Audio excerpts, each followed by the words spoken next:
Okay, so we're going to start up with chapter 14, The Time with Josie. We've just finished the 12th picture, which was a picture of her running away from this family that wanted to adopt her because she thought she messed everything up. She ran back to the stucco woman's house and then she ran away from there. So now we're flashing back to the present. So it is a time with Josie. And remember, it was Christmas time and they were going to eat crackers and applesauce or something like that. Do you remember? For their Christmas meal. They're up at this cabin in the mountains. We'll pick up right here. Chapter 14. My cousin Beatrice would love this, Josie said, looking around the room. If only. I'd never seen anything so beautiful, so Christmassy either. Pine branches were everywhere. We'd found candles, maybe a dozen, and lighted all of them. The ornaments sparkled in the light. And then I thought of what Josie had begun to say. If only what? I asked. She shrugged a little. Beatrice and I spent every Christmas together. She remembers things for me when I forget, things about when we were young. Her forehead wrinkled. Fishing off the jetties. I felt a lump in my throat. She'll be home someday, I said. But I wondered when that would be. Next year? Josie asked. I looked out the window. I didn't like to think about next year. Where would we be then? Just a minute, I told her. Close your eyes.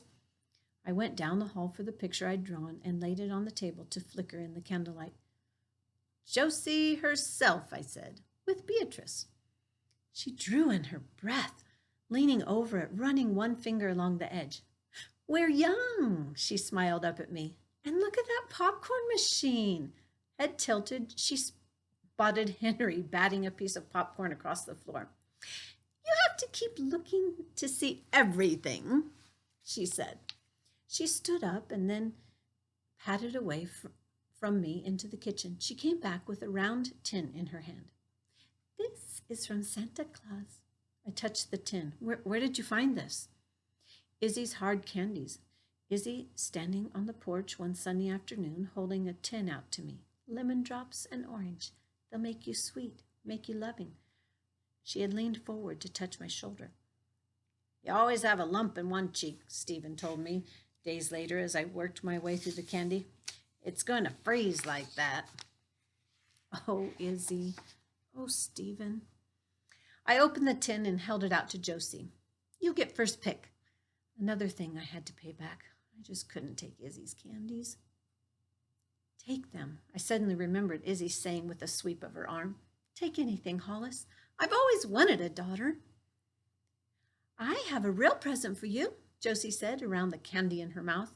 I looked after her, wondering as she came back into as she went into Izzy and the old man's bedroom and came back with something in her arms. She's finished at last. It was my tree figure, with her seagrass hair cascading down her back, almost half the size of Josie. She looked older than I was, but as I touched her face, the small nose, the large eyes, the tiny scar on the forehead, the arms out, I could see it was me, but not really me.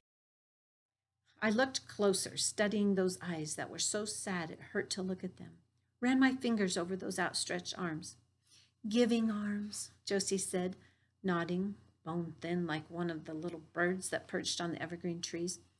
I reached out to her, feeling those small shoulders, and hugged her to me. Tears burned my eyes. She's beautiful, I said. Do you think she looks like you? I held her out. She's not as tough, I said, trying for a smile. She doesn't look like a mountain of trouble. Josie shook her head. Maybe you're tough when you need to be tough, but trouble? What would I've ever done without you? Josie put her hand under my chin and tilted it so that I had to look at her. I wish you could see yourself the way I see you. But I'm not, I began, but she broke in. Not good, not kind, not there when you're needed, not anxious to be loved. You know that's not so. I did cry then, but just for a moment. If I had let myself go, I would have had a hard time stopping. And then I saw that Josie was crying too. I know you want to go home, I said, a jumble of thoughts in my head. I wanted to say that we could be a family here, but she wanted to be in her own house, wanted to make Christmas cookies with Beatrice, and spend Tuesdays and Thursdays at the movies making popcorn. We sat on the couch, Henry on Josie's lap, watching the candles glow in the late afternoon light. The fire in the fireplace sent warm shadows over the wood floor and the walls, and next to me, Josie was closing her eyes. Her head went back to rest against the couch, and she was asleep. I sat there too, half dozing, remembering that Stephen's birthday was the next day. It hurt to think about it. I stood up slowly, quietly, and went into his room. I picked up the blurry picture from his dresser, half of the photo dark, the rest all blues and greens, with the faint figure in the center. It was the river, of course. I saw it then, that the holly bushes on the bank and just the faintest view of the old man's mountain reaching up and back. There was the rowboat, and I was in it. How could I not sing that the other day? Hey, stop rowing, he said. I'm going to take your picture. I looked up at him, feeling the sun on my face, feeling the happiness down to my toes, as he stood at the river's edge and snapped the picture. You've got a smiley face, he said. We could put you on a stamp and sell it all over branches. Too bad you didn't take your thumb off the lens, I told him. Too bad you dropped the oar, he said. It's floating away. I put the picture back carefully, then went downstairs for sweaters and pulled my jacket off the hook. Something fell out as I did. It was the shell I had picked up the first time I had seen Josie's ocean. I held it up to my face before I put it back into my pocket. I needed to be outside. I needed to be cold, so cold I couldn't think of anything but the ice and snow. Anything. That's what the stucco woman, anything. That's what the stucco woman would have said.